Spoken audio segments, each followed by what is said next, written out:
"Help me," he gasped, his voice barely a whisper as his eyes rolled back. His $1 million smart home's medical alert system remained silent because he'd disabled it months ago, tired of false alarms. No one was coming to save him.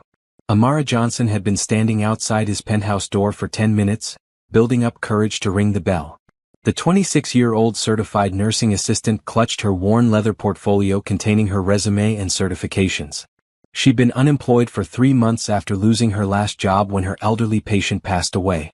Her rent was 2 months overdue, her car had been repossessed last week, and she had exactly $12 in her checking account. The sound of something heavy crashing inside made her forget about proper protocol.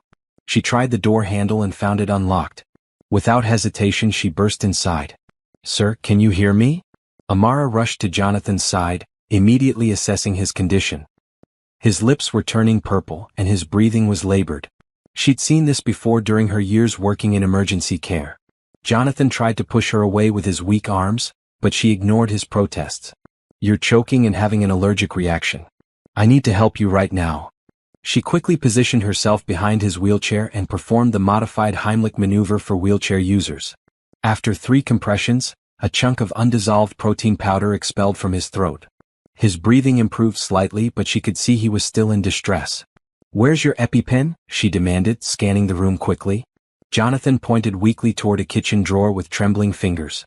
Amara sprinted across the vast living room, her worn sneakers squeaking against the polished marble. She found the emergency medication and rushed back, administering the injection into his thigh without asking permission. Within minutes, Jonathan's color began returning to normal, and his breathing steadied. Amara knelt beside his wheelchair, monitoring his pulse and watching for any signs of continued distress. "You saved my life," Jonathan whispered, looking at her with a mixture of gratitude and confusion. "Who are you?" "Amara Johnson. I'm a certified nursing assistant, and I came here to apply for the caregiver position your assistant posted online." She helped him sit up straighter in his wheelchair. "But right now, we need to get you to a hospital to make sure you're completely stable." Will Amara's desperate financial situation force her to take risks that could cost her everything? What secrets is this wealthy man hiding that nearly killed him today? Subscribe and comment below with your thoughts on what you think will happen next. Jonathan shook his head stubbornly. "No hospitals. I hate hospitals. They can't do anything for me anyway." He gestured toward his paralyzed legs with bitter resignation. "Been there, done that." Amara studied his face carefully. Despite his obvious wealth, evident from the penthouse apartment and expensive medical equipment around the room, she saw deep pain in his dark brown eyes that went beyond physical suffering. This was a man who had given up hope. "That liquid nutrition you were drinking," she said, examining the spilled contents on the floor. "How long have you been living on that stuff?" 2 years, Jonathan admitted. "Since the accident. It's easier than dealing with solid food." Amara's professional instincts kicked in as she noticed his pale, thin appearance and the way his expensive clothes hung loose on his frame. "Mr. Pierce, I need to ask you some direct questions about your health and nutrition. Are you willing to answer honestly?" Something in her voice made him nod. Maybe it was the way she'd taken charge during his medical emergency, or maybe it was the genuine concern he saw in her warm brown eyes. He couldn't remember the last time someone had looked at him with such caring attention. "When was the last time you ate actual food? Fruits, vegetables, protein that you had to chew?" Amara asked gently. Jonathan thought for a moment. "I honestly can't remember. Maybe 6 months ago? My doctor said the liquid diet was fine for someone in my condition." "Your condition is paralysis of your lower body, not your digestive system," Amara said firmly but kindly. "Your body is starving for real nutrition. That's probably why you had such a severe reaction today. Your immune system is compromised." She stood up and walked to his kitchen, opening cabinets and the refrigerator. Everything was either processed, packaged, or in liquid form. No fresh produce, no whole grains, no real food anywhere. "Mr. Pierce, I know you don't know me and you have no reason to trust me, but I think I can help you," Amara said, returning to his side.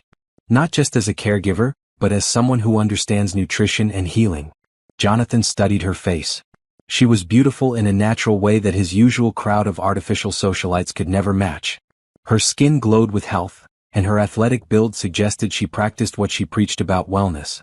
More importantly, she just saved his life without asking for anything in return. "The job pays $3,000 a week plus room and board," Jonathan said suddenly. "You'd live here full-time, available for any medical emergencies like today." Are you interested? Amara's eyes widened. $3,000 a week was more than she'd made in the past 4 months combined. It would solve all her financial problems instantly and give her the chance to help someone who clearly needed her skills. Yes, she said without hesitation.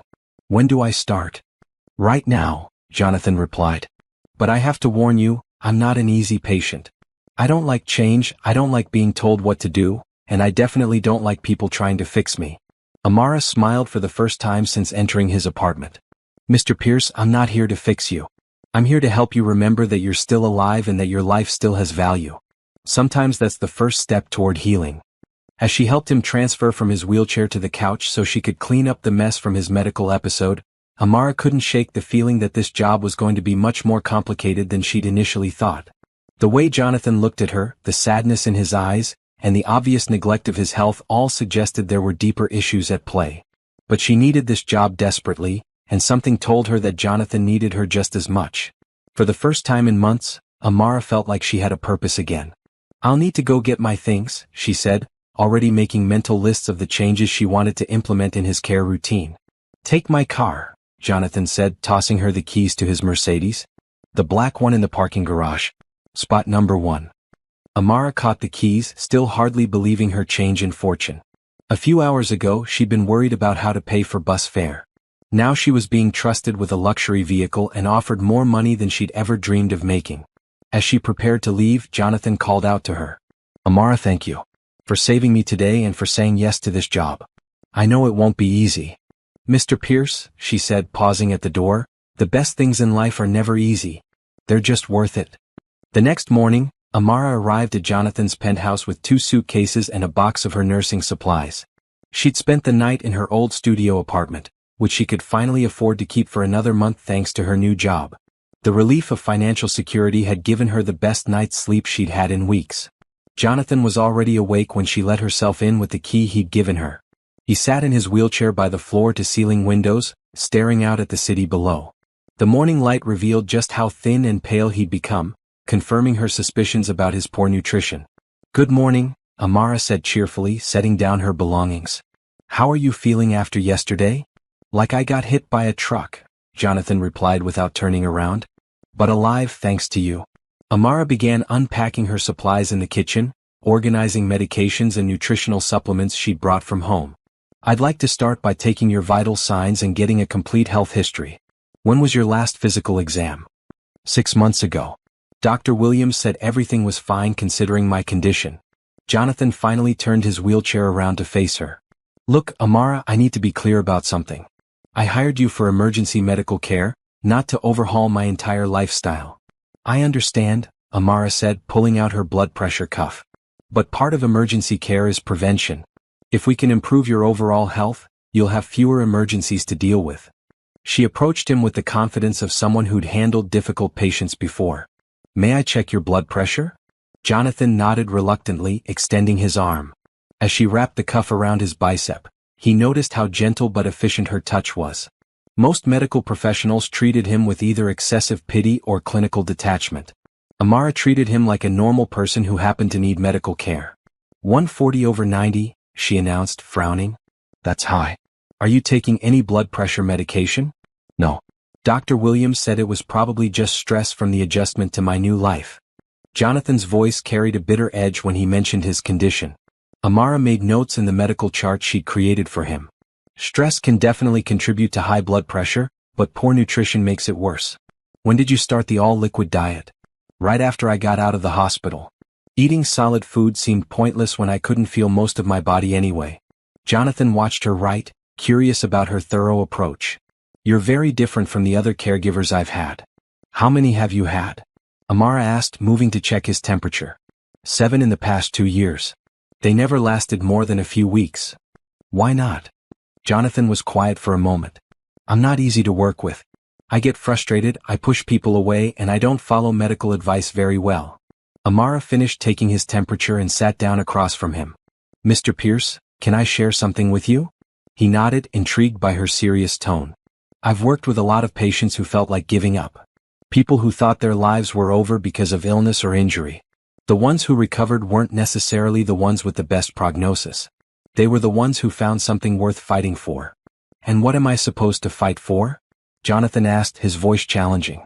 I built a business empire, made more money than I could spend in 10 lifetimes, and then one car accident took away everything that mattered.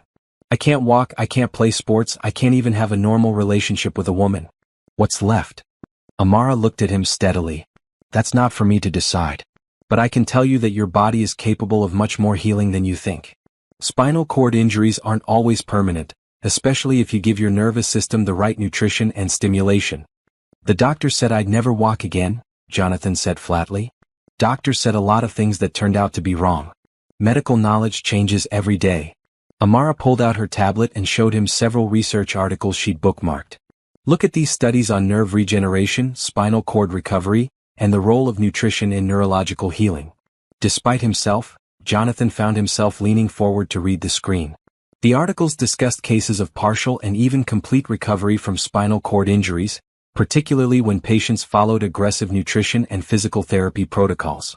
This is all experimental, he said, but his voice lacked the dismissive tone from earlier. So was every medical breakthrough until someone tried it, Amara replied. I'm not promising miracles. I'm just suggesting that we give your body the best possible chance to heal itself. She stood up and walked to his kitchen, opening the refrigerator again. Starting with getting rid of this liquid nutrition and introducing real food. I told you yesterday I don't want to change my diet, Jonathan said, but there was less conviction in his voice. And I told you that I'm here to help you remember you're still alive, Amara replied, pulling out bottles of liquid supplements and placing them on the counter. Living means eating real food, not surviving on processed chemicals. She began making a list on her tablet. I'm going grocery shopping this afternoon. I'll start with simple, easy-to-digest whole foods and gradually introduce more variety as your system adjusts. Jonathan watched her work, feeling a strange mixture of anxiety and hope. No one had spoken to him with such confidence about his potential for recovery since the accident. His doctors had focused on managing his condition, not improving it. What if you're wrong? He asked quietly. What if I try all this and nothing changes? Amara paused in her list-making and looked at him directly. Then you'll be exactly where you are now, but with better overall health and more energy. But Mr. Pierce, what if I'm right? What secrets from Jonathan's past could be preventing his recovery? And why does Amara seem so confident about healing methods that his doctors dismissed? Share your thoughts in the comments and subscribe for more chapters. The question hung in the air between them. Jonathan realized that somewhere deep inside, beneath all the anger and despair, a tiny spark of hope still existed. Amara's unwavering confidence was starting to chip away at the walls he'd built around his heart. Okay, he said finally. We can try your approach. But I have conditions. Name them, Amara said, sitting back down. First, if this doesn't work, you don't lecture me about giving up. Second, you don't treat me like an invalid. I may be paralyzed, but I'm still the CEO of a major corporation. Third, you don't pity me. Deal? Amara said without hesitation. But I have conditions too. Jonathan raised an eyebrow. Such as? You follow my nutritional recommendations completely for at least 6 weeks before judging the results. You let me implement a physical therapy routine. And you stop calling yourself broken or useless in my presence. I never said I was useless, Jonathan protested. You didn't have to. It's written all over your face and in the way you've been treating your body. Amara's voice was gentle but firm. Healing starts with believing you deserve to heal. Jonathan was quiet for a long moment, absorbing her words. When was the last time someone had challenged him like this? Most people either wanted something from him or treated him with kid gloves because of his condition. You're tougher than you look, he said finally, a hint of admiration in his voice. I have to be. The people I care about depend on it. Amara began gathering her supplies to set up her workspace in the guest room he'd assigned to her. I'll let you get back to your morning routine while I get settled. Then we'll start with a simple breakfast of real food. As she headed toward her room, Jonathan called out to her again. Amara, can I ask you something? She turned back to face him. Why are you so sure this will work? Have you seen recoveries like what you're suggesting? Amara smiled, and for a moment, something sad flickered across her features. Let's just say I have personal experience with the healing power of proper nutrition and refusing to give up hope.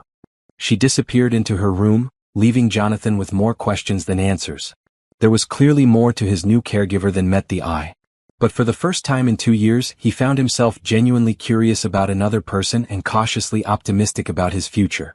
The morning sun streamed through his windows, and Jonathan realized he was looking forward to breakfast for the first time since his accident. Maybe Amara was right.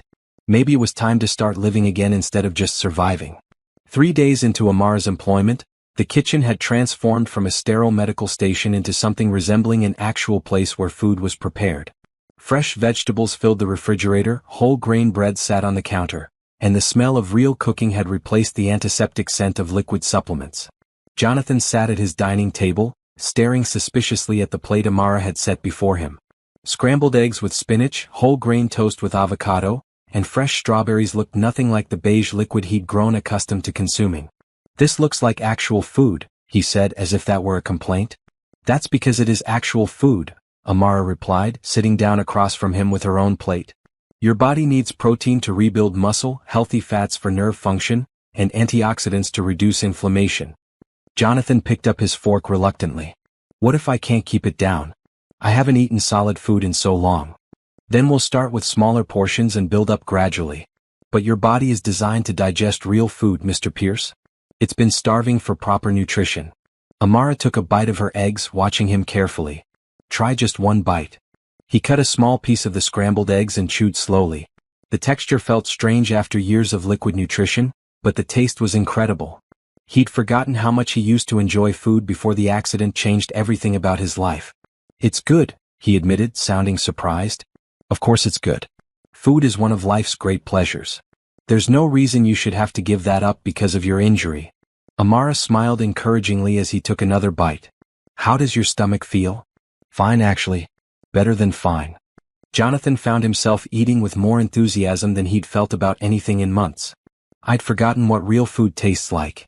They ate in comfortable silence for a few minutes before Jonathan's phone buzzed with an incoming call. He glanced at the screen and frowned. "I need to take this. It's my business partner, Richard." He answered the phone with a terse, "What is it, Richard?" Amara couldn't help but notice the immediate change in Jonathan's demeanor. His shoulders tensed, and the relaxed expression he'd been wearing while eating disappeared completely. "No, I told you I'm not ready to sell my shares," Jonathan said firmly. "The company isn't going anywhere and neither am I. I don't care what the board thinks about my condition. I'm still mentally capable of making business decisions." Amara pretended to focus on her breakfast while listening to the one-sided conversation. It was clear that Jonathan was under pressure from his business partner about something significant. "Richard, we've been through this. I built that company from nothing and I'm not signing it over to you just because I'm in a wheelchair. Fine, we'll discuss it next week, but my answer won't change." He ended the call and sat back in his wheelchair, his appetite apparently gone despite barely touching his food. "Problems at work?" Amara asked gently. "Richard thinks I should sell him my controlling interest in the company because I'm not capable of active leadership anymore." Jonathan's voice was bitter. "He's been pushing this ever since the accident." "What kind of company is it?" "Construction and real estate development. Pierce Industries. We build commercial properties, shopping centers, office buildings." Jonathan pushed his plate away, his mood clearly spoiled. "Richard thinks clients won't take meetings with someone in a wheelchair." Amara studied his face carefully. "What do you think?" "I think he's probably right. Who wants to do business with half a man?" Jonathan's self-deprecating comment came out reflexively, as if he'd said it many times before. "Half a man." Amara's voice sharpened. "Mr. Pierce, your brain wasn't injured in that accident. Your intelligence, your business experience, your knowledge of the industry, none of that changed. You're the same person who built a successful company, just with different physical capabilities. It's not that simple, Amara. Business is about perception, confidence, power dynamics. When clients see me roll into a conference room, they see weakness." Amara leaned forward, her eyes flashing with something that looked like anger. "You know what I see when I look at you?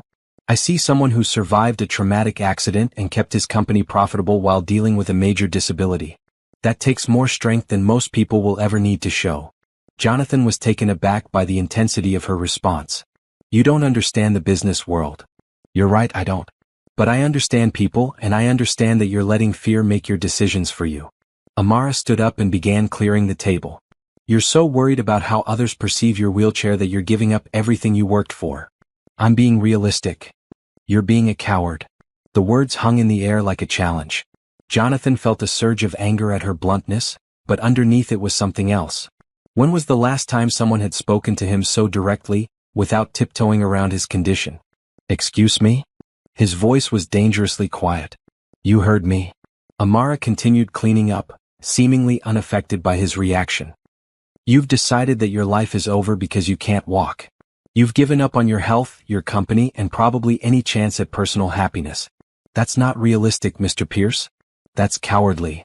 You have no idea what you're talking about," Jonathan said, his voice rising. "You don't know what it's like to lose everything that defined you as a person." Amara paused in her cleaning and looked at him directly. "You're right. I don't know what it's like to be paralyzed. But I do know what it's like to face a choice between fighting for your life or giving up. And I know that the people who choose to fight even when the odds seem impossible are the ones who get their lives back." Something in her tone made Jonathan look at her more carefully. There was pain in her eyes, old and deep, that spoke of personal experience with impossible choices. "What happened to you?" he asked quietly. Amara was silent for a moment, clearly debating how much to share. "My younger brother was diagnosed with leukemia when he was 12. The doctors said he had maybe 6 months to live. Everyone told us to prepare for the worst, to accept the inevitable." She sat back down at the table, her hands folded in front of her. "But my brother refused to accept that diagnosis. He fought through every treatment, every setback, every moment when it would have been easier to give up. And you know what? He's alive today, 28 years old, married with 2 kids. He became a pediatric oncologist so he could help other children fight the same battle he won." Jonathan felt something shift inside his chest as he listened to her story. How long did his treatment take? 3 years. 3 years of hell, honestly. But he never stopped believing he could beat it, and neither did our family. That's when I decided to go into healthcare. I wanted to help people find the strength to fight for their lives the way he did. "And you think I should fight to keep my company the same way your brother fought cancer? I think you should fight to keep your life, period. Your company, your health, your relationships, all of it." Amara looked at him steadily. "But you have to decide what's worth fighting for. No one else can make that choice for you." Jonathan sat quietly for several minutes, absorbing her words. The anger he'd felt earlier had transformed into something else, something that felt almost like inspiration. "The next board meeting is on Monday," he said finally. "Richard wants me to sign papers transferring my shares to him." "What do you want to do?" "I want to show up to that meeting and remind everyone why they made me CEO in the first place." Jonathan's voice was stronger now, more determined. "But I need to be at my best, physically and mentally." Amara smiled. "Then we'd better get you back to eating that breakfast. Your brain needs proper fuel if you're going to outmaneuver your business partner." Jonathan picked up his fork and took another bite of the eggs, which had grown cold during their conversation. Even cold, they tasted better than anything he'd consumed in 2 years. "Amara," he said between bites, "thank you. Not just for the food but for challenging me. That's what I'm here for, Mr. Pierce. To help you remember what you're capable of." As Jonathan finished his breakfast, he felt something he hadn't experienced since before his accident. Excitement about the future. Monday's board meeting suddenly seemed like an opportunity rather than a threat, and for the first time he was looking forward to proving Richard wrong. Amara watched him eat with satisfaction. Getting him to consume real food was just the first step. Now she needed to help him rebuild his confidence and strength for the battles ahead. And something told her that Jonathan Pierce was going to need every advantage he could get. Over the weekend, Amara had transformed Jonathan's rarely used home gym into a proper physical therapy space. She'd researched specialized equipment for spinal cord injury patients and had it delivered and set up while Jonathan was sleeping. When he wheeled into the room Monday morning before his board meeting, he stopped short in surprise. "What is all this?" he asked, staring at the parallel bars, standing frame and electrical stimulation equipment that now occupied the space alongside his dusty treadmill and weight machines. "Your new physical therapy setup," Amara said, adjusting the height of the parallel bars. "If you're going to fight for your company, you need to fight for your body too. They go hand in hand." Jonathan approached the standing frame with curiosity and apprehension. "I haven't stood upright in 2 years." "Then it's time," Amara said simply. "The electrical stimulation will help activate your muscles while you're supported in the frame. It's designed to maintain muscle mass and stimulate nerve pathways. My doctors never mentioned anything like this." Amara paused in her setup, choosing her words carefully. Sometimes doctors focus more on helping patients adapt to their limitations than on pushing the boundaries of what might be possible. There's nothing wrong with that approach, but it's not the only option. She helped him transfer from his wheelchair to the standing frame, securing the safety straps around his waist and thighs. As the frame slowly lifted him to a standing position, Jonathan felt a rush of emotions he hadn't expected. "I'd forgotten how tall I am," he said, his voice thick with emotion. "How different everything looks from this height." 6'2", Amara confirmed, attaching the electrical stimulation electrodes to his legs. "Now, I want you to focus on trying to feel these muscles as the stimulation activates them. Don't force anything, just pay attention." The gentle electrical pulses began working his leg muscles, and Jonathan concentrated on any sensation he might detect. For the first few minutes there was nothing. Then, so faintly he almost thought he was imagining it, he felt something in his right thigh. "Did you feel that?" Amara asked, watching his face carefully. "I think, maybe. It's so slight I'm not sure."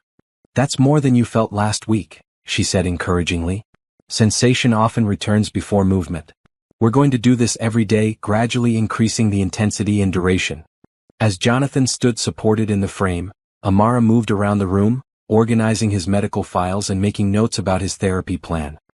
He found himself studying her with growing appreciation. In just 1 week, she'd accomplished more than his entire medical team had in 2 years. "Amara, can I ask you something personal?" he said. "Sure. Why aren't you working in a hospital or rehabilitation center? Your skills are obviously beyond what most private caregivers offer." Amara was quiet for a moment, her hands stilling on the papers she was organizing. "I was working in a rehabilitation hospital until 3 months ago." "What happened?" "I had a disagreement with the administration about patient care protocols. They preferred the conservative approach, managing conditions rather than aggressively pursuing recovery." She looked up at him. "I believed patients deserved better options than just learning to live with their limitations." "So you quit?" "I was fired, actually. For insubordination." Amara's laugh was rueful. "Apparently, challenging established medical protocols and advocating too strongly for patients makes you a troublemaker." Jonathan felt a surge of anger on her behalf. "Their loss is my gain then." "I hope so. You're taking a risk hiring someone with my reputation." She checked the settings on his stimulation unit. "How are you feeling? Any dizziness or fatigue?" "Actually, I feel more energetic than I have in months." "Is that normal?" "Absolutely. Proper nutrition and physical stimulation increase circulation and oxygen flow. Your body is starting to remember what it feels like to be alive." Amara made a note in his chart. "Are you nervous about the board meeting?" Jonathan considered the question. "Less nervous than I expected. I feel clearer, more focused." "Is that the food?" "Partly.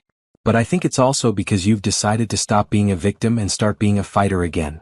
Amara began lowering the standing frame. "That mental shift is just as important as the physical improvements." As Jonathan settled back into his wheelchair, he realized she was right. For the first time since his accident, he felt like himself again. Not the broken version of himself he'd become, but the determined, successful man who'd built an empire from nothing. "I want to show you something," he said suddenly, wheeling over to his desk. He pulled out a thick file folder and handed it to Amara. "These are all the reports from my accident investigation."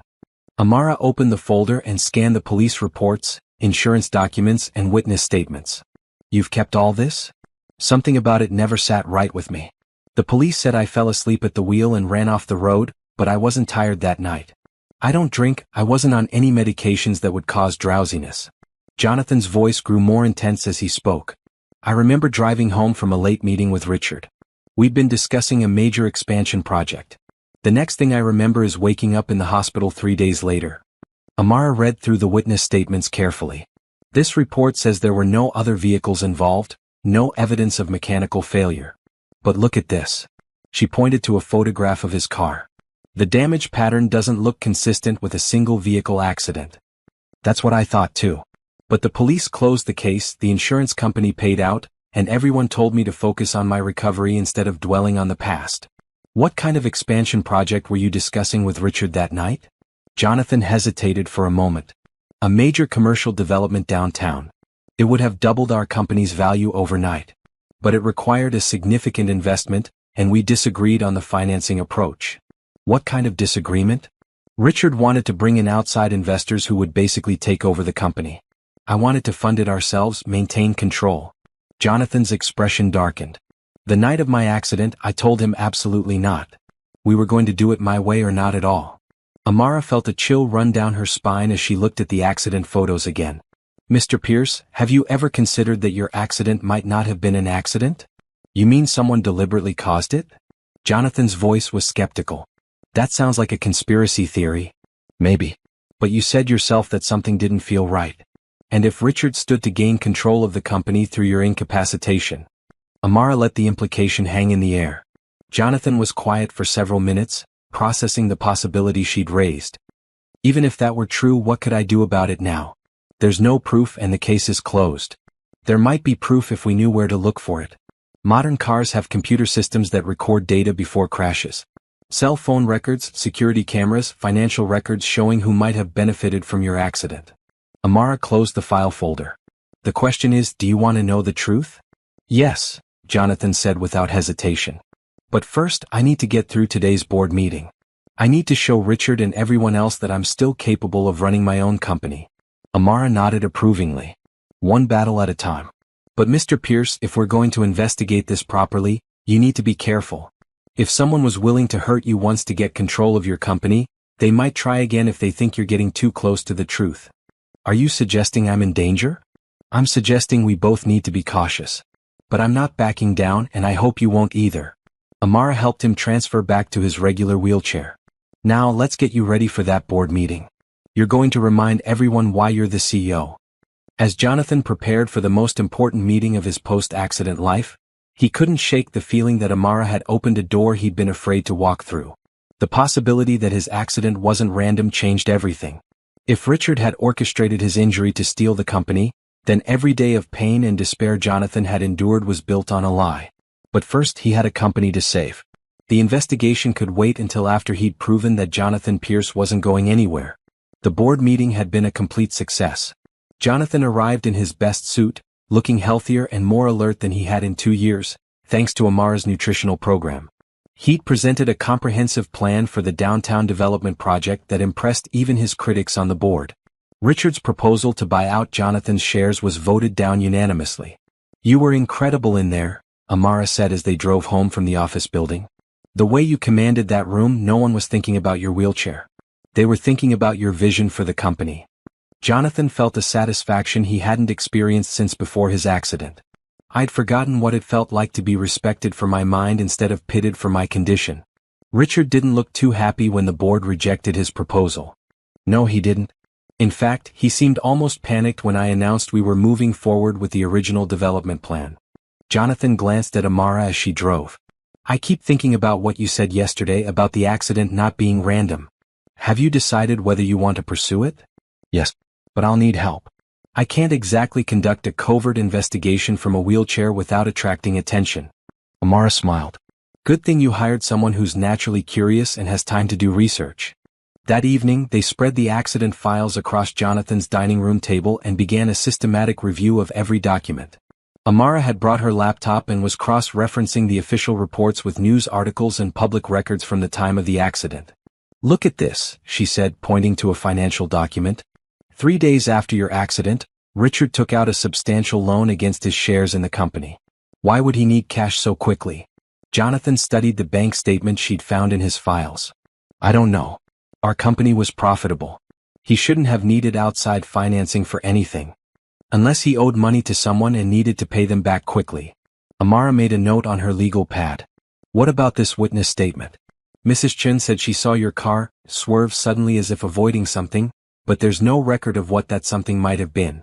The police said she was probably confused because of the darkness and distance. Or she saw exactly what happened but no one believed her. Amara pulled up a map on her laptop. Where does Mrs. Chen live in relation to the accident site? Jonathan leaned over to look at the screen, catching a hint of her perfume in the process. He'd been trying to ignore his growing attraction to Amara, telling himself it was just gratitude for her care. But moments like this, when she was completely focused and determined, made it impossible to deny his feelings. Her apartment building is here, he said, pointing to the map. She would have had a clear view of that stretch of road from her window. We should talk to her. Amara, it's been 2 years. Even if she saw something, why would she remember details now? Because traumatic events stick in people's memories. And because if someone deliberately caused your accident, she might have been afraid to speak up at the time. Amara looked at him seriously. Are you ready for what we might find?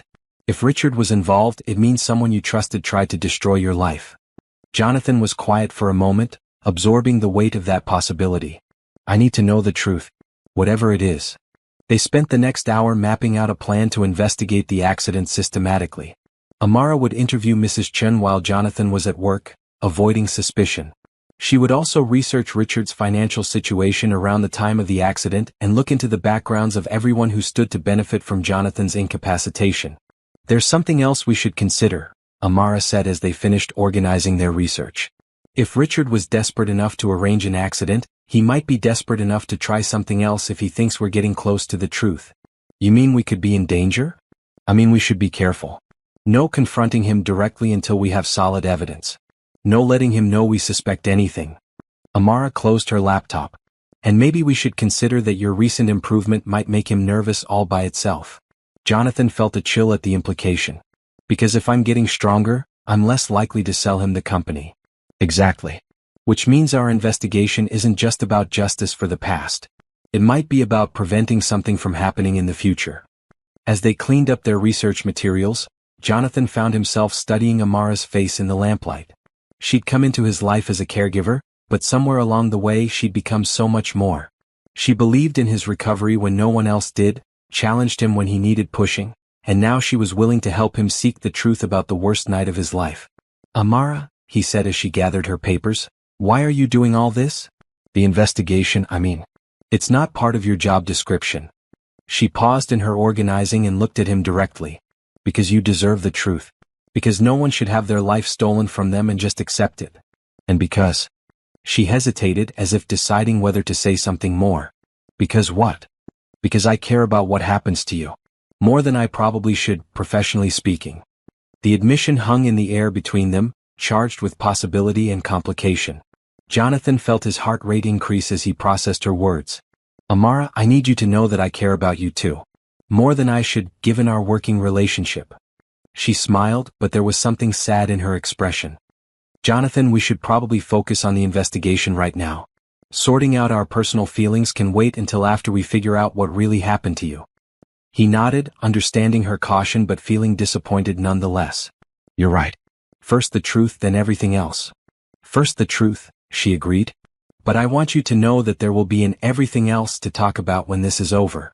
As Amara headed to her room for the night, Jonathan sat alone at his dining table, feeling more hopeful about the future than he had in years.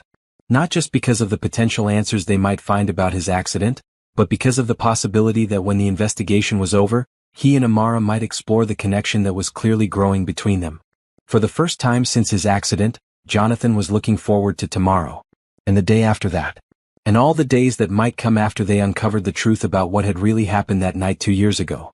Mrs. Chen was a tiny, elderly woman who answered her apartment door with obvious suspicion until Amara explained who she was and why she was there. Within minutes, she was bustling around her small kitchen, preparing tea and speaking in rapid, accented English about the night she witnessed Jonathan's accident. I tell police everything but they no listen. Say I confused, say I too far away to see clearly. Mrs. Chen shook her head as she poured tea into delicate porcelain cups. But I have perfect vision. I see everything that night. Amara sat forward eagerly. What exactly did you see, Mrs. Chen? Mr. Pierce's car, the blue BMW, driving normal speed on the road. Then another car, dark color, maybe black or dark blue, come up fast behind him. Mrs. Chen gestured with her hands to demonstrate. Other car bump his car from behind, not hard, but enough to make him swerve. The other car hit him deliberately? Yes. Hit him, then when he tried to control his car, the other car speed up and hit him again, harder this time, on the side. That when Mr. Pierce's car go off the road and hit the tree. Mrs. Chen's voice grew emotional as she relived the memory. I call 911 right away, but other car already gone. Amara felt her pulse quicken as Mrs. Chen confirmed her suspicions. Did you tell the police about the second car? Of course I tell them. But they say no evidence of second car at scene, no paint transfer, no witnesses except confused old lady. Mrs. Chen's expression grew bitter. They make me feel like I imagining things. You weren't imagining anything, Mrs. Chen. Did you see the license plate or get a good look at the driver? Too dark to see plate number clearly, but I think it start with letter R. Driver wearing dark clothes, maybe hat or hood. Could be man or woman, I not sure. Amara made detailed notes as Mrs. Chen spoke. Is there anything else you remember about that night? Anything that seemed unusual? Mrs. Chen was quiet for a moment, thinking carefully. After accident, I stay at window watching for ambulance. While I waiting, I see same dark car drive by slowly, like driver checking to see what happened. That when I know for sure was not accident. How long after the crash did you see the car come back? Maybe 10-15 minutes? Before police arrive, but after ambulance take Mr. Pierce away. As Amara drove back to Jonathan's penthouse, her mind raced with the implications of what Mrs. Chen had told her. Someone had definitely caused Jonathan's accident deliberately, and they'd returned to the scene to observe the aftermath. The calculated nature of it made her stomach turn with anger and fear. Jonathan was waiting anxiously when she arrived home, having left work early to hear what she discovered. Mrs. Chen was telling the truth, Amara said without preamble. Someone deliberately ran you off the road, then came back to watch the results. Jonathan's face went pale as she related everything Mrs. Chen had told her. When she finished, he sat in stunned silence for several minutes. A car with a license plate starting with R, he said finally. Richard drives a dark blue Mercedes. His vanity plate is Rich One. That's not proof by itself, but it's certainly suspicious. Amara sat down across from him. Jonathan, I think we need to be very careful how we proceed from here. If Richard was willing to try to kill you once, he won't hesitate to do it again if he thinks you're onto him. You think he'd actually try to hurt me again? I think someone who's desperate enough to arrange a car accident to steal a company is capable of anything. Amara pulled out her phone. I've been researching Richard's financial situation around the time of your accident. Look at this. She showed him bank records she'd obtained through online searches and public filings. 3 months before your accident, Richard took out several large personal loans. A week after your accident, he paid them all off in full. Where did he get the money to pay off loans that quickly after I was incapacitated? That's what we need to find out. But Jonathan, I found something else that's even more disturbing. Amara pulled up another document on her phone. Richard increased his life insurance policy on you significantly just 2 months before the accident. Jonathan stared at the insurance document in disbelief. He took out a life insurance policy on me? As your business partner, it's not unusual for him to have coverage on you. But increasing it by $5 million right before your accident seems like more than a coincidence. The full scope of Richard's plan was becoming clear, and it was more sinister than either of them had imagined. He hadn't just wanted to incapacitate Jonathan to take over the company. He'd been prepared for Jonathan to die in the accident. He wanted me dead, Jonathan said quietly. Not just injured but dead. It looks that way. Which means that your recovery, your return to active leadership of the company, represents a serious threat to him. Amara reached across the table and took his hand. Jonathan, I think you should consider going to the police with what we've found. With what proof? Bank records that show suspicious timing but no direct evidence? An elderly witness the police already dismissed? Insurance policies that could be explained as normal business planning? Jonathan shook his head. Richard is smart. He wouldn't have left obvious evidence. Then what do we do? Jonathan was quiet for a moment, thinking through their options. We need more evidence. Something that definitively connects Richard to the accident or proves he paid someone to cause it. How do we get that kind of evidence? I'm not sure yet. But I know someone who might be able to help us. Jonathan reached for his phone. Detective Sarah Martinez worked the case originally. She was one of the few people who seemed to take Mrs. Chen's statement seriously, even though she couldn't act on it without more evidence. As Jonathan dialed the detective's number, Amara felt a mixture of hope and apprehension. They were getting closer to the truth, but she couldn't shake the feeling that they were also putting themselves in more danger with each discovery. What will Detective Martinez reveal about the case that was never officially solved? And how far will Richard go to protect his secrets when he realizes Jonathan is stronger than ever? Let us know what you think will happen next in the comments, and don't forget to subscribe for the next chapter. That evening, as they waited for Detective Martinez to return Jonathan's call, Amara noticed Jonathan seemed more tense and preoccupied than usual. During dinner, he kept glancing toward the windows as if expecting to see someone watching them. Are you okay? She asked, serving him another portion of the salmon and vegetables she'd prepared. I keep thinking about what you said about Richard being willing to try again if he thinks I'm getting too close to the truth. Jonathan pushed his food around his plate absently. Maybe we should back off the investigation. I don't want to put you in danger. Jonathan Pierce, are you seriously suggesting we give up now? When we're this close to proving what really happened to you? I'm suggesting that your safety is more important to me than getting revenge for something that happened 2 years ago. Amara felt her heart skip at the concern in his voice, but she also felt frustrated by his protective instincts. This isn't about revenge. It's about justice. And it's about making sure Richard can never hurt you or anyone else again. Before Jonathan could respond, his phone rang. Detective Martinez was returning his call. Mr. Pierce, I have to admit I'm surprised to hear from you after all this time, the detective said when Jonathan put her on speakerphone. What can I do for you? Detective Martinez, I wanted to ask you about my accident case. Were there any leads or evidence that didn't make it into the official reports? There was a pause on the other end of the line. Mr. Pierce, why are you asking about this now? The case was closed 2 years ago. Because I have reason to believe the accident wasn't accidental, and I think you suspected that too. Another pause, longer this time. Can you come to the station tomorrow morning? There are some things we should discuss in person. After hanging up, Jonathan and Amara looked at each other with a mixture of excitement and apprehension. She knows something, Amara said. Something she couldn't put in the official reports. Tomorrow we might finally get the answers we've been looking for, Jonathan agreed. But tonight, I want you to promise me something. What? Promise me that if this gets too dangerous you'll walk away. I can't bear the thought of you getting hurt because of my problems. Amara stood up and walked around the table to where he sat. Without hesitation, she leaned down and kissed him gently on the forehead. Jonathan, I'm not walking away from you. Not now, not ever. We're going to see this through together and then we're going to build a life together. That's a promise.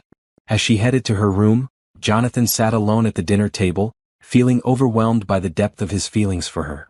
In just 2 weeks, Amara had not only saved his life and restored his health, but she'd also given him something he thought he'd lost forever: hope for a future filled with love and purpose. Tomorrow they would meet with Detective Martinez and possibly get the evidence they needed to expose Richard's crimes. But tonight, Jonathan allowed himself to imagine what life might be like when the investigation was over and he and Amara could focus on the love that was clearly growing between them. Detective Martinez met them at a small diner away from the police station, explaining that what she had to share wasn't officially part of the case file. She was a woman in her 40s with sharp eyes and the weary expression of someone who'd seen too much injustice go unpunished. I never believed your accident was random, she said without preamble, sliding into the booth across from Jonathan and Amara. But I couldn't prove it, and my supervisor was eager to close the case as a single vehicle accident. What made you suspicious? Jonathan asked. Several things. Mrs. Chen's testimony was very detailed and consistent, not the confused ramblings of someone who didn't see clearly. The damage pattern on your car suggested multiple impacts, not just hitting the tree. And your business partner's behavior during the investigation was unusual. Amara leaned forward. Unusual how? He was very eager to provide an explanation for why you might have fallen asleep at the wheel.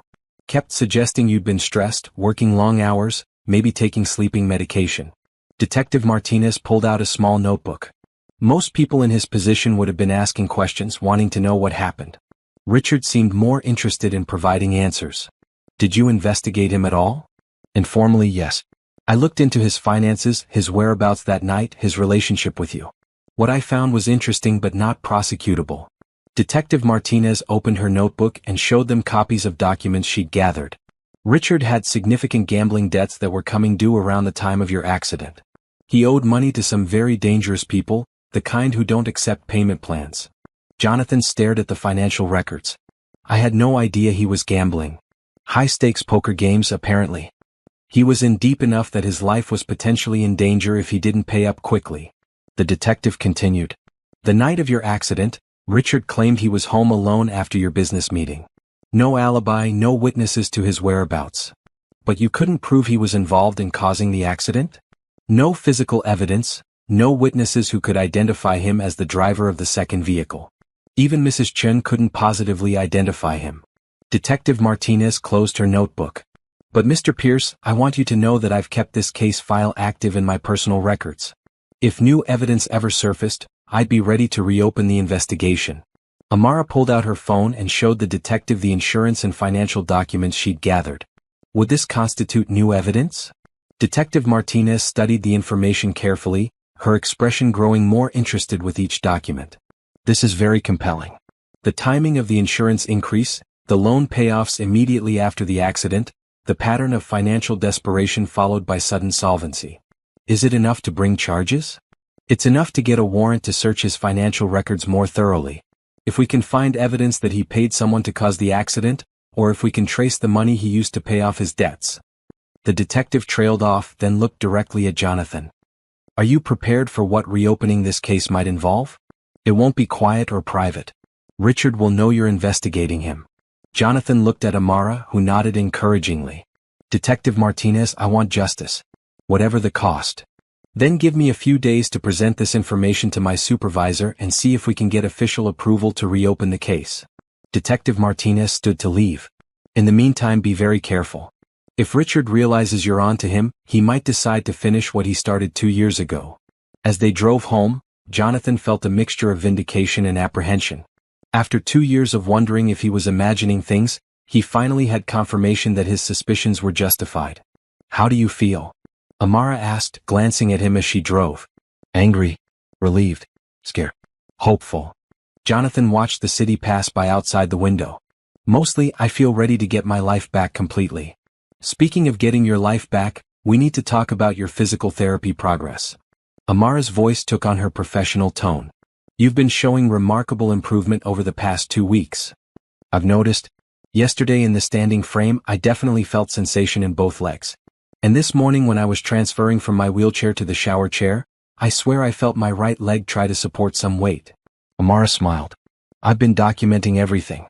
The combination of proper nutrition, electrical stimulation, and your renewed sense of purpose is having exactly the effect I hoped for. They spent the rest of the drive discussing his therapy regimen and the improvements he'd been experiencing. By the time they reached his penthouse, Jonathan was feeling optimistic about multiple aspects of his future. That evening, during his physical therapy session, something remarkable happened. As Amara was helping him with exercises in the parallel bars, Jonathan felt a definite twitch in his right leg muscles. Did you see that? He asked excitedly. I saw it, Amara confirmed, barely able to contain her own excitement. Try to do it again. Focus on moving your right leg forward. Jonathan concentrated intensely, and after a few moments, his right leg moved forward slightly under its own power. It wasn't much, barely noticeable to anyone not watching carefully, but it was voluntary movement. Oh my God, he whispered. I moved it. I actually moved my leg. Amara was crying with happiness as she helped him document the movement on video. Jonathan, this is incredible. Your spinal cord is healing. The nerve pathways are regenerating. Does this mean I might walk again? I can't make promises about how much function you'll regain, but this proves that recovery is possible. Your body is responding to everything we've been doing. Amara wiped her eyes, trying to compose herself professionally. We need to increase your therapy intensity and frequency. If you're willing to work harder, we might see even more improvement. I'm willing to do whatever it takes, Jonathan said immediately. Amara, you've given me my life back. You've given me hope, health, the truth about my accident, and now the possibility of walking again.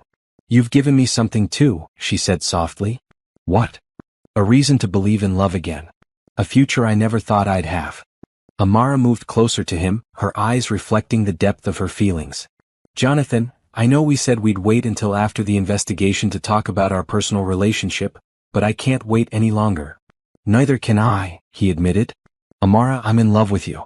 Completely, hopelessly in love with you. I love you too, she said, leaning down to kiss him properly for the first time. As they held each other in the middle of his makeshift therapy room, surrounded by equipment that symbolized hope and recovery, Jonathan felt like his life was finally beginning again. Not just returning to what it had been before the accident, but becoming something better than he'd ever imagined possible. Marry me, he said suddenly, the words coming out before he'd consciously decided to say them. Amara pulled back to look at him in surprise. Jonathan, are you sure? We've only known each other for 2 weeks. I've never been more sure of anything in my life. You saved me in every way a person can be saved. I want to spend the rest of my life with you, whether I'm in this wheelchair or walking down the aisle. He took her hands in his. I love you, Amara. Will you marry me? Yes, she said without hesitation, tears streaming down her face. Yes, I'll marry you. I love you too, more than I ever thought possible. As they kissed again, both of them crying with happiness, Jonathan realized that his accident hadn't destroyed his life after all. It had led him to Amara, to true love, and to a future that was brighter than anything he'd had before. The investigation with Detective Martinez would continue, and his physical recovery would require months more of hard work. But tonight, surrounded by the woman he loved and filled with hope for the future, Jonathan Pierce was the happiest man alive. The next morning brought unexpected visitors to Jonathan's penthouse. Amara was in the kitchen preparing breakfast when the doorman called to announce that Richard was on his way up, accompanied by two other men Jonathan didn't recognize. "That's strange," Jonathan said, wheeling toward the door. "Richard never comes here unannounced, and he certainly doesn't bring guests." Amara felt a chill of apprehension. "Jonathan, what if he knows we've been investigating him? What if Detective Martinez's inquiries somehow got back to him?" Before Jonathan could respond, there was a sharp knock at the door. He opened it to find Richard flanked by two large men in expensive suits who looked more like bodyguards than business associates.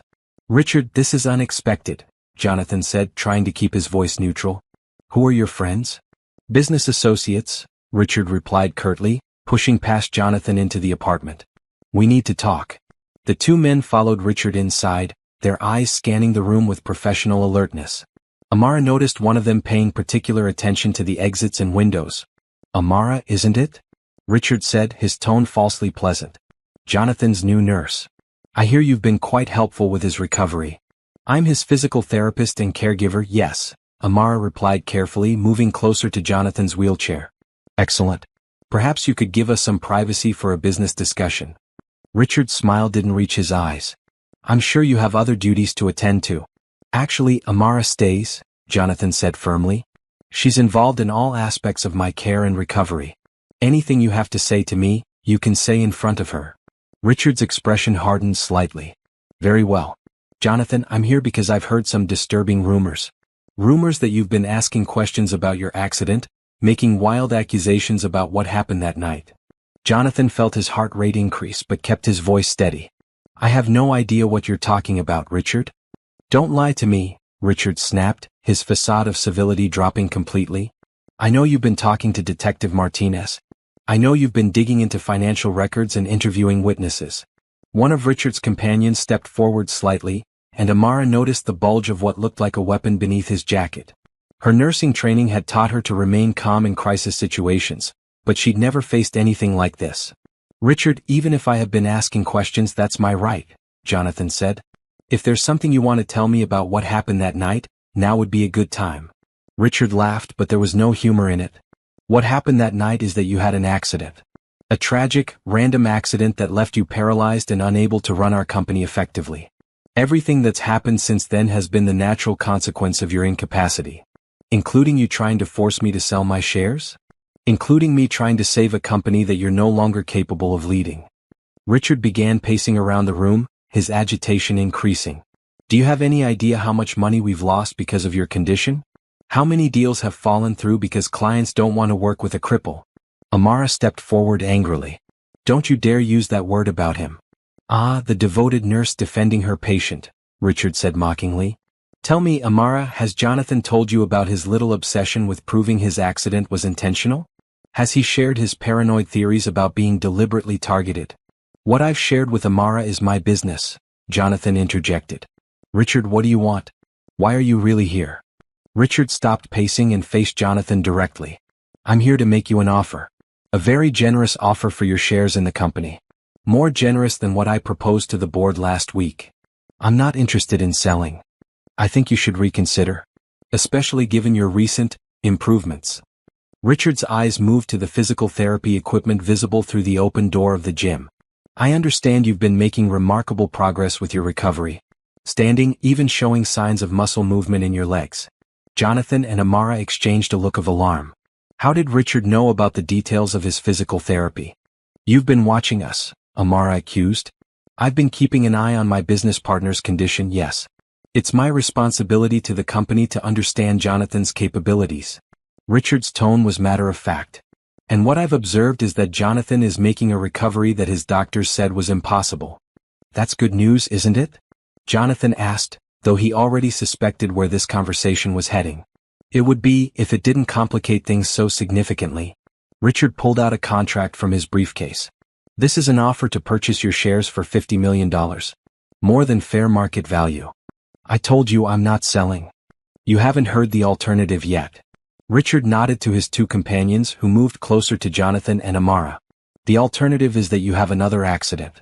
One that finishes what the first one started. The threat hung in the air like a physical presence. Amara felt her breath catch as the full implications of Richard's words became clear. You're admitting you caused the first accident, Jonathan said quietly. I'm saying that accidents happen to people who don't know when to step aside gracefully. Richard placed the contract on the coffee table. Sign this, Jonathan. Transfer your shares to me, disappear quietly with your nurse, and live happily ever after somewhere far from here. And if I don't? Then your miraculous recovery will be cut tragically short. Along with anyone who might try to help you or testify about what they've seen. Richard's eyes moved meaningfully to Amara. Jonathan felt a surge of protective fury. Threatening him was one thing, but threatening Amara was unforgivable. You have 24 hours to decide, Richard continued, heading toward the door with his companions. Sign the papers and disappear, or face the consequences of your stubbornness. After they left, Jonathan and Amara sat in stunned silence for several minutes. He basically confessed to causing your accident, Amara said finally. And he just threatened to kill both of us. We need to call Detective Martinez immediately, Jonathan said, reaching for his phone. Richard just made a serious mistake by coming here and making direct threats. Jonathan, he had people watching us. He knows about your physical therapy progress. He knows we've been investigating him. Amara paced around the room, her mind racing. We're not safe here anymore. Where can we go? I don't know, but we can't stay here. And we can't wait 24 hours to see what Richard does next. Amara began gathering their research materials. We need to get this information to Detective Martinez and find somewhere safe to wait while she builds a case against him. As they prepared to leave the penthouse that had become their sanctuary, Jonathan realized that their investigation had taken a dangerous turn. Richard was no longer hiding his involvement in the original accident, which meant he was prepared to take desperate action to protect himself. But Jonathan also realized something else. His love for Amara had given him a strength and determination he'd never possessed before. Richard might have destroyed his legs 2 years ago, but he wouldn't destroy the life Jonathan was building with the woman he loved. Amara, he said as they gathered their belongings, whatever happens next, I want you to know that meeting you was the best thing that ever happened to me. You didn't just save my life, you gave me a reason to live. You gave me the same thing, she replied, stopping her packing to kiss him tenderly. And we're going to get through this together. Richard thinks he can intimidate us into giving up, but he doesn't understand what he's dealing with. What's he dealing with? Amara smiled, and Jonathan saw the fierce determination that had attracted him from the first day they met. Two people who love each other enough to fight for their future, no matter what it costs. As they left the penthouse together, Jonathan felt a mixture of fear and excitement. The next few days would determine whether they could expose Richard's crimes and build the life they both wanted, or whether Richard's desperation would destroy everything they'd found together. But for the first time since his accident, Jonathan wasn't facing his challenges alone. He had Amara by his side, and together they were stronger than any threat Richard could pose. Detective Martinez met them at a safe house she'd arranged through the police department, a modest apartment in a nondescript building across town. The past 24 hours had been a whirlwind of activity as she worked to build a case against Richard based on his direct threats and the evidence Amara had gathered. We have enough to bring him in for questioning, she explained as they settled into the apartment's small living room. The threat he made yesterday, combined with the financial evidence and Mrs. Chen's testimony, gives us grounds for arrest. What about the men he brought with him? Amara asked. They were obviously there to intimidate us, and one of them was carrying a weapon. We're working on identifying them through security footage from your building. If they have criminal records, which they probably do, that will strengthen our case. Jonathan sat in his wheelchair by the window, watching the street below for any sign of Richard or his associates. How long do you think it will take to build a solid case against him? With what we have now, we could arrest him today. But I want to make sure we have enough evidence to make the charges stick. Detective Martinez spread out copies of financial documents on the coffee table. I've been working with the district attorney's office, and they think we have a strong case for attempted murder, conspiracy, and extortion. Amara was organizing her medical files, documenting Jonathan's recovery progress. What about the surveillance Richard mentioned? If he's been watching us, there might be evidence of stalking as well. Already on it. We found cameras positioned across from your building and tracking devices on both your vehicles. Detective Martinez's expression was grim. This man has been planning something for a while. Before anyone could respond, Jonathan's phone rang. The caller ID showed Richard's number. "Should I answer it?" Jonathan asked. "Yes, but put it on speaker," Detective Martinez said, pulling out recording equipment. "Let's see what he has to say." Jonathan answered the call. "Hello, Richard." "Jonathan, I hope you've had time to consider my offer." Richard's voice sounded strained, less confident than it had during his visit. "Have you made a decision about the contract?" "I have," Jonathan said calmly. "My answer is no. I'm not selling you my shares and I'm not disappearing quietly." There was a long pause on the other end of the line. "That's unfortunate, Jonathan. Very unfortunate. Richard, I know what you did 2 years ago. I know you caused my accident and I know why. The gambling debts, the insurance policies, all of it."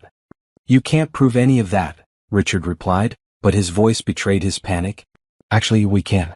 The police have reopened the investigation. They have witness testimony, financial records, and now your direct threats from yesterday." Jonathan looked at Detective Martinez, who nodded encouragingly. "It's over, Richard." "No, it's not over," Richard said, his voice becoming desperate. "You think you're so smart with your little nurse and your miracle recovery. But I've spent 2 years planning for every contingency." "What does that mean?" "It means that if I go down, I'm taking you with me. Both of you." The line went dead. Detective Martinez immediately got on her radio, calling for backup and requesting Richard's immediate arrest. "He's planning something," Amara said, moving closer to Jonathan. That sounded like a man who's completely desperate. "All units, we have a possible threat to witnesses in protective custody," Detective Martinez spoke rapidly into her radio. "Need immediate backup at the safe house location." As if on cue, the sound of squealing tires came from the street below. Jonathan looked out the window to see a dark SUV pulling up in front of their building. "They found us," he said grimly. Detective Martinez drew her weapon and moved to the window. 2 men getting out of the vehicle. One of them matches the description of Richard's associate from yesterday. "What do we do?" Amara asked, helping Jonathan move away from the window. "We wait for backup and we don't let them in," Detective Martinez said. "This building is secure, but we need to." Her words were cut off by the sound of the building's fire alarm. Smoke began seeping under the apartment door. "They're trying to force us out," Jonathan realized. "If the building's on fire, we'll have to evacuate." Detective Martinez checked the hallway through the peephole. "Smoke, but I don't see flames. They might have just triggered the alarm system to create chaos." The sound of sirens grew louder as police backup and fire department units approached. But the smoke was getting thicker, and they could hear other residents evacuating the building. "We can't stay here," Amara said, covering her mouth and nose with her shirt. "Even if it's a fake alarm, the smoke is real." Detective Martinez made a quick decision. "We're going to escort you out through the back exit. Stay close, keep low, and don't separate for any reason." They made their way through the smoke-filled hallway, Jonathan's wheelchair moving as quickly as possible with Amara and Detective Martinez flanking him. The emergency lighting cast eerie shadows as they navigated toward the rear stairwell. "This way," Detective Martinez directed, opening the stairwell door. That's when they heard footsteps on the stairs above them, moving down in their direction. "Someone's coming," Amara whispered. Detective Martinez positioned herself between the approaching footsteps and Jonathan's wheelchair. "Police," she called out. "Identify yourself." The response was a gunshot that ricocheted off the concrete wall inches from where they stood. "Move," Detective Martinez shouted, pushing Jonathan's wheelchair back through the door into the hallway. They retreated into the nearest apartment, which had been left unlocked by evacuating residents. Detective Martinez barricaded the door while Amara helped Jonathan transfer from his wheelchair to a position behind the heavy kitchen counter. "How many of them are there?" Jonathan asked. "At least 2, maybe more," Detective Martinez replied, checking her ammunition. "But backup should be here any minute." As if responding to her words, they heard the sounds of multiple police vehicles arriving outside, followed by shouted commands and running footsteps in the building. "Police, drop your weapons," came a voice from the hallway outside their apartment. More gunshots followed, along with shouts and the sound of people running. After what felt like hours but was probably only minutes, Detective Martinez's radio crackled to life. "All clear, Detective Martinez. 2 suspects in custody. It's safe to come out." When they emerged from the apartment, they found the hallway filled with police officers and firefighters. The smoke was clearing, revealing that there had been no actual fire, just smoke devices designed to create panic and confusion. "Richard?" Jonathan asked as they made their way outside. In custody, one of the officers reported. We arrested him at his office an hour ago. The two men here were carrying out his final instructions, but they're not talking yet. As they stood on the sidewalk watching the emergency vehicles, Jonathan felt a mixture of relief and exhaustion. After 2 years of wondering about the truth, Richard's crimes were finally exposed. Is it really over? Amara asked, taking his hand. The criminal case is just beginning, Detective Martinez said. But the immediate threat to both of you is over. Richard won't be getting bail on attempted murder charges. Jonathan squeezed Amara's hand, feeling overwhelmed by everything that had happened in the past few weeks. Amara, I need to ask you something. What? When I proposed yesterday before all this chaos started, you said yes. Do you still mean it? Amara smiled, and despite the smoke stains on her face and the stress of the day, Jonathan thought she was the most beautiful woman he'd ever seen. Jonathan Pierce, I would marry you in the middle of a police station if that's what it took. Yes, I still mean it. Today, tomorrow, and every day after that. As police officers took their statements and investigators processed the scene, Jonathan realized that his long nightmare was finally ending. Richard would face justice for his crimes, the truth about the accident would come out, and most importantly, he had found the love of his life in the process. The investigation had revealed the worst of human nature in Richard's greed and desperation, but it had also revealed the best in Amara's courage and dedication. Together, they had not only survived Richard's attempts to destroy them, but they had also found a love strong enough to overcome any obstacle. 6 months later, Jonathan stood at the altar of a small church, supporting himself on specially designed crutches while waiting for his bride. The months since Richard's arrest had been filled with physical therapy, legal proceedings, and wedding planning, but most importantly, they had been filled with love. His recovery had progressed beyond everyone's expectations, including his own. While he wasn't yet walking independently, he could stand for extended periods and take several steps with assistance. Dr. Williams, who had initially been skeptical of Amara's unconventional treatment methods, now regularly consulted with her on other patients with spinal cord injuries. You look nervous, his best man, Detective Martinez's partner Detective Rodriguez, whispered with a grin. I'm not nervous about marrying Amara, Jonathan replied, adjusting his tie. I'm nervous about not falling down before she gets here. The organ music began, and every head in the small church turned toward the back doors. When they opened to reveal Amara in a simple but elegant white dress, Jonathan felt his breath catch in his throat. She was radiant, practically glowing with happiness as she walked down the aisle. Her brother Marcus, the pediatric oncologist she told him about months ago, escorted her down the aisle with obvious pride. The small congregation included Detective Martinez, Mrs. Chin, several of Jonathan's employees who had supported him during the investigation, and Amara's family from Georgia. You look incredible, Jonathan whispered as Amara joined him at the altar. You're standing, she whispered back, tears in her eyes. On our wedding day you're standing. The ceremony was simple and heartfelt. They'd written their own vows, promising to support each other through whatever challenges life might bring. When Jonathan spoke about how Amara had saved him in every way a person could be saved, there wasn't a dry eye in the church. I, Amara, take you, Jonathan, to be my husband, my partner, and my best friend. I promise to challenge you when you need challenging, support you when you need support, and love you unconditionally for the rest of our lives. I, Jonathan, take you, Amara, to be my wife, my partner, and the love of my life. I promise to never give up on our dreams, to trust in your wisdom and strength, and to spend every day showing you how grateful I am that you walked into my life when I needed you most. When the minister pronounced them husband and wife, Jonathan managed to take 2 steps toward Amara without his crutches before she met him in the middle for their first kiss as a married couple. The reception was held at Pierce Industries corporate headquarters, in the same conference room where Jonathan had successfully defended his position as CEO 6 months earlier. Richard's conviction for attempted murder, conspiracy, and extortion had made national news, and Jonathan had used the publicity to advocate for better support and research for spinal cord injury patients. Ladies and gentlemen, Jonathan said during his reception speech, standing with one hand on Amara's shoulder for support. 6 months ago, I thought my life was over. I was surviving on liquid nutrition, convinced I would never walk again, and ready to give up everything I had worked for. He looked down at Amara, who was glowing with pride. Then this incredible woman walked into my life and refused to let me give up. She saved my life, solved a crime, and somehow found time to fall in love with me in the process. The guests laughed and applauded as Jonathan continued. Amara didn't just help me recover physically. She helped me remember that life is worth fighting for, that love is possible even in the darkest times, and that the future is always brighter than we imagine. He paused, overcome with emotion.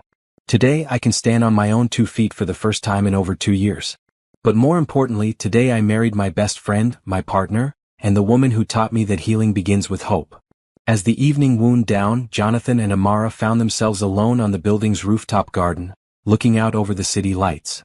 "Mrs. Pierce," Jonathan said, testing out her new name, "how does it feel to be married to a CEO who can almost walk?"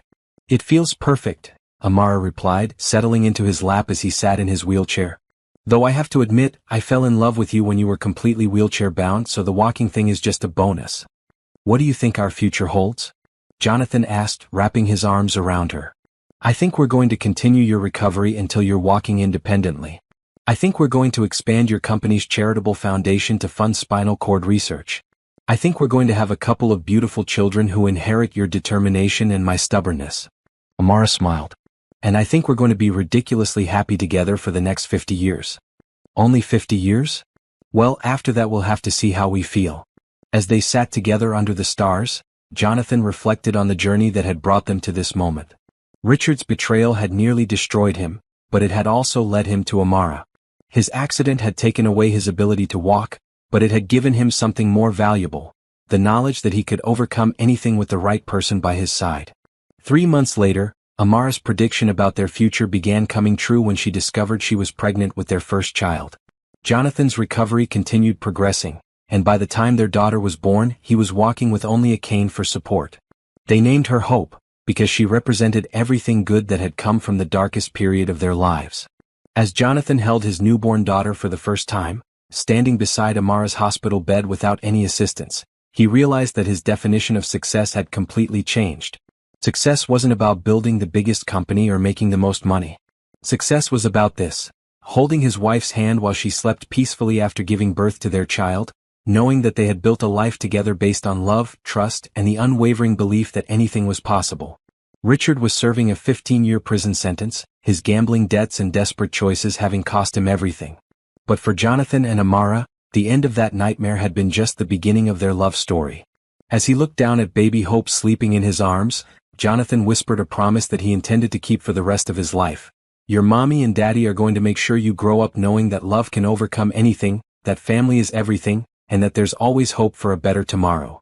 Outside the hospital window, the sun was rising on their new life together, a life that had begun with a medical emergency and a desperate job application, but had become something beautiful beyond either of their wildest dreams.